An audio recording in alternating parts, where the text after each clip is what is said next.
আসন্ন ৫ নম্বর চিলাউড়া হলদিপুর ইউনিয়ন পরিষদ নির্বাচনকে সামনে রেখে সম্ভাব্য চেয়ারম্যান প্রার্থী উপজেলা বিএনপির প্রথম যুগ্ম আহ্বায়ক জামাল উদ্দিন আহমেদের সমর্থনে এলাকাবাসীর উদ্যোগে গত ২০ জুলাই অনুষ্ঠিত হয়েছে এক নির্বাচনী প্রস্তুতিমূলক মতবিনিময় ও আলোচনা সভা।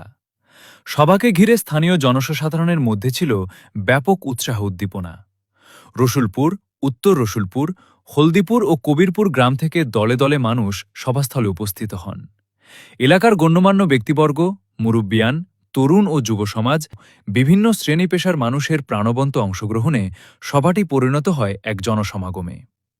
মতবিনিময় সভায় উপস্থিত সাধারণ মানুষ ইউনিয়নের অবকাঠামো উন্নয়ন, শিক্ষা, স্বাস্থ্যসেবা, যোগাযোগ ব্যবস্থা এবং নাগরিক সুবিধা সম্প্রসারণ সহ বিভিন্ন বিষয়ে নিজেদের প্রত্যাশার কথা তুলে ধরেন।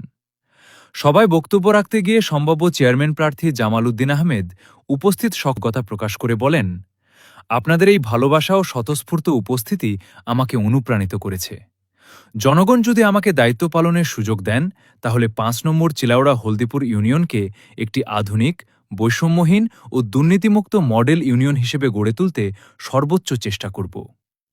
এলাকাবাসীর মতে এই মতবিনিময় সভা আসন্ন ইউনিয়ন পরিষদ নির্বাচনকে সামনে রেখে স্থানীয় রাজনৈতিক পরিবেশে নতুন মাত্রা যোগ করেছে এবং সাধারণ মানুষের সক্রিয় অংশগ্রহণ নির্বাচন নিয়ে তাদের আগ্রহ ও প্রত্যাশারই প্রতিফলন।